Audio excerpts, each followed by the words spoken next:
अवधि में स्वीकृत विद्यालयों की संख्या से भुगतान नहीं हो रहा हो। त्रुटिपूर्ण भुगतान के लिए आहरण संवितरण। बड़ी खबर से बुलेटिन की शुरुआत करते हैं। मध्य प्रदेश में सरकारी कर्मचारियों से जुड़ी बड़ी खबर आ रही है। अब आउटसोर्स भर्ती के लिए वित्त विभाग की अनुमति जरूरी होगी। विभाग बिना परमिशन के भर्ती नहीं कर सकेंगे। वर्ष 2023 का आदेश अब वित्त विभाग ने निरस्त कर दिया है और सभी विभागों को वित्त विभाग ने सख्त निर्देश दे दिए हैं कि कर्मचारी संगठनों ने आउटसोर्स भर्ती के विरोध में आवाज उठाई। चतुर्थ श्रेणी के लिए कर्मचारी चयन मंडल भर्ती करेगा और सरकारी विभाग अब अपनी सहूलियत से नियुक्ति नहीं कर सकेंगे। अब वित्त विभाग से परमिशन जरूरी होगी। वर्ष 2023 का आदेश अब वित्त विभाग ने निरस्त कर दिया है। तो बड़ी खबर, सभी विभागों को वित्त विभाग ने साफ निर्देश दे दिए हैं कि पहले परमिशन जरूरी होगी, उसके बाद ही कर्मचारियों की नियुक्ति की जा सकेगी।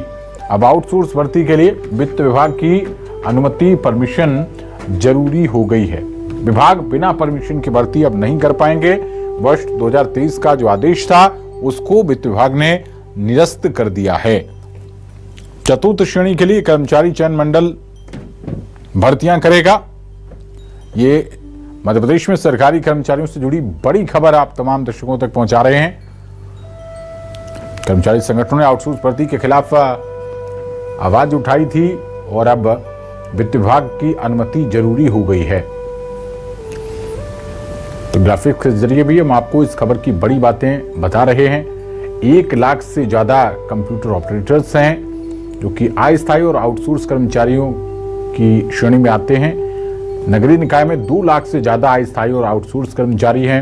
सहकारिता विभाग में यह संख्या 7,000 से ज्यादा है और चपरासी माली में 50,000 से भी ज्यादा संख्या है। ये बिजली कंपनी में 60,000 से ज्यादा अस्थायी और आउटसोर्स कर्मचारी हैं और स्वास्थ्य विभाग में यह संख्या 1.5 लाख से भी ज्यादा है। पंचायत विभाग में 1 लाख से ज्यादा आउटसोर्स कर्मचारी हैं। तो ये बड़ी खबर इस वक्त की सरकारी कर्मचारियों से जुड़ी बड़ी खबर आप तमाम दर्शकों तक पहुंचा रहे हैं। वित्त विभाग की अनुमति जरूरी हो गई है अब आउटसोर्स कर्मचारियों की भर्ती के लिए। कोई भी विभाग बिना वित्त विभाग की परमिशन के अब भर्ती नहीं कर सकेगा। ज्यादा जानकारी के साथ हमारे संवाददाता शब्बीर अहमद जुड़ गए हैं। शब्बीर, वित्त विभाग की परमिशन जरूरी होगी अब आउटसोर्स कर्मचारियों की भर्ती के लिए, क्या और अपडेट मिल पा रहे हैं? किस वजह से ये फैसला लिया गया, बताइए सब कुछ।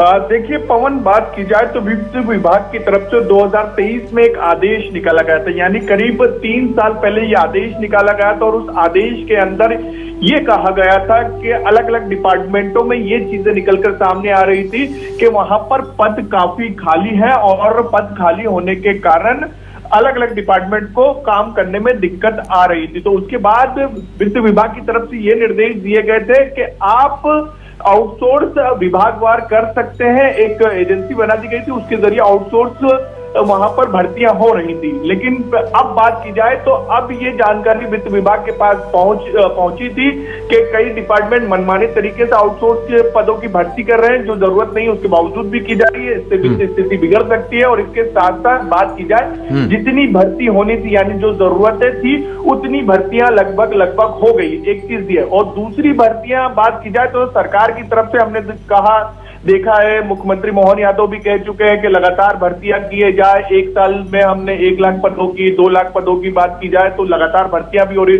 तो उस कारण भी पदों के जो खाली पद थे उसकी संख्या कम हुई है। आउटसोर्स के कारण जो भर्तियां हुई है उसके कारण पदों की संख्या कम हुई। तो उन्हीं सब के बीच बात की जाए तो अब वित्त विभाग की तरफ से अलग अलग विभागों को, यानी सभी विभागों को सख्त निर्देश दिए गए हैं कि अब परमिशन लेना है, यानी आउटसोर्स आपको भर्ती करना है तो पहले वित्त विभाग से इजाजत लेनी होगी, उसके बाद ही आप आउटसोर्स में किसी भी शख्स की भर्ती कर पाएंगे बगैर अपनी जो मनमानी आप लोग कर रहे थे या फिर जो आदेश निकाला गया था उसके अनुसार आप भर्ती कर रहे थे, उस पर फिलहाल रोक लगा दी गई है। 2023 के आदेश को निरस्त कर दिया गया है। ये जरूर है, आदेश में ये भी जानकारी दी गई है कि चतुर्थ श्रेणी के जो कर्मचारी हैं उनकी जो भर्ती है वो कर्मचारी चयन मंडल के तहत पहले की तरह होती रहेंगी। लेकिन अब फिलहाल की बात की जाए तो अब अपनी सहूलियत के हिसाब से जो अलग अलग विभाग आउटसोर्स की भर्ती कर रहे थे उस पर रोक लगा दी गई है। 2023 के आदेश को निरस्त कर दिया गया है। चलिए, बहुत शुक्रिया शब्बीर आपका इस अहम जानकारी के लिए।